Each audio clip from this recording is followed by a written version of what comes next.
Now, I understand that some of our users might have to install Python in Linux because they have a Mac system instead of a Windows 10 system or version.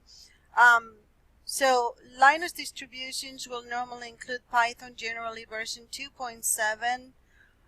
If you have that already, please install the version 3.x, so 3.72, which is the one that will be on the website.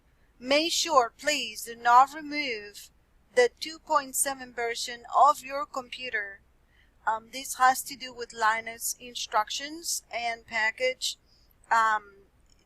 You might want to keep both. Okay, this only happens for the Linux users.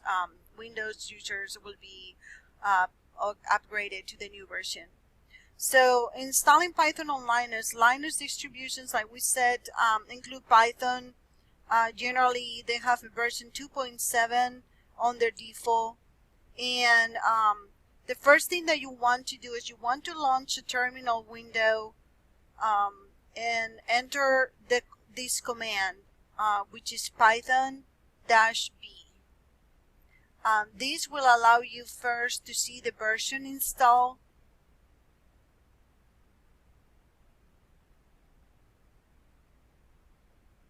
And then what you want to do is you want to type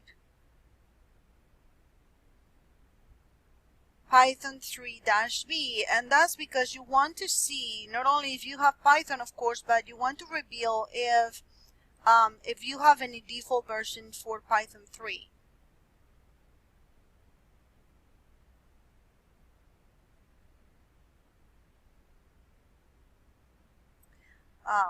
Now launch your Linux 16 package manager to see if a later version of Python is available for installation. For example, use the Software Center on Ubuntu systems.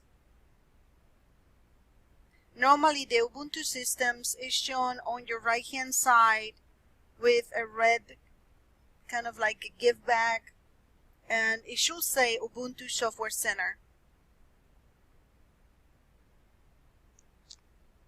Search for Python in the package manager to see what Python versions and components are installed, or if later versions are available for installation.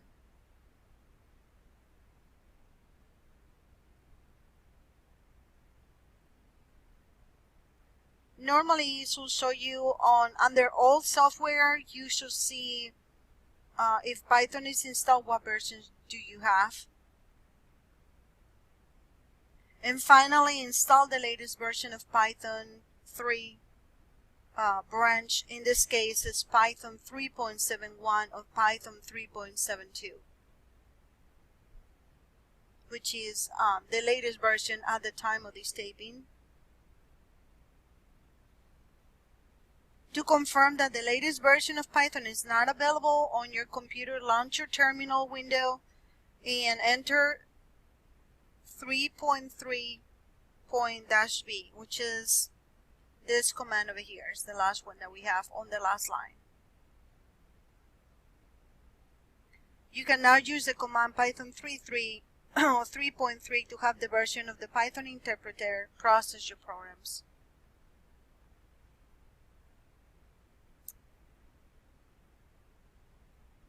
Alright, now that we both have downloaded Linux, if you have a Mac, and Windows 10 if you have a Windows operating system, then we're gonna learn what is the interpreter and a little bit more about Python.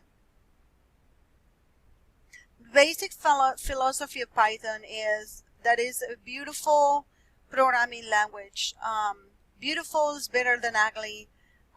Explicit, that means it should be when you make comments on Python, and we will learn how to do comments, it should be something that everybody can understand, that is simple, that is not complex to understand, because our different people can program once they get the same information, right? There's going to be so many people that take this course to learn how to code in Python.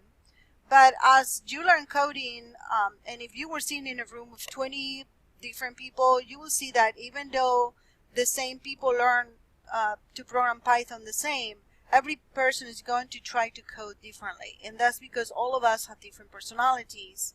Although the functionality of the program will be learned by all of the students, some students might code differently, more elegantly than others. And that has to do sometimes too about your background and how you see things. So readability counts. You want to make the code simple and make it understand. We'll talk more about this when we talk about variables and values and how to create functions and storage values. If you go into an idle, and we're gonna start in a minute, and you were to type import this in the shell, you will get what is called the Zen of Python by Tim Peters.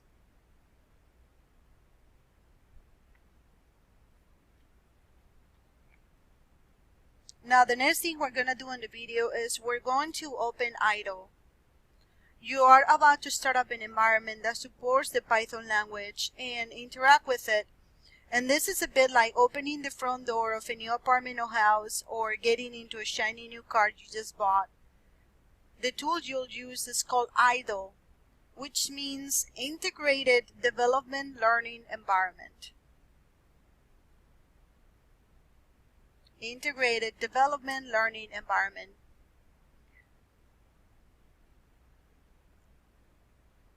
It might also be used to reference to Eric Idle, one of the members of the Monty Python comedy team.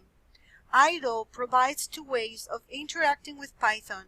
The shell, where you can type Python commands that are executed instantly, and a text editor that allows you to create program code documents.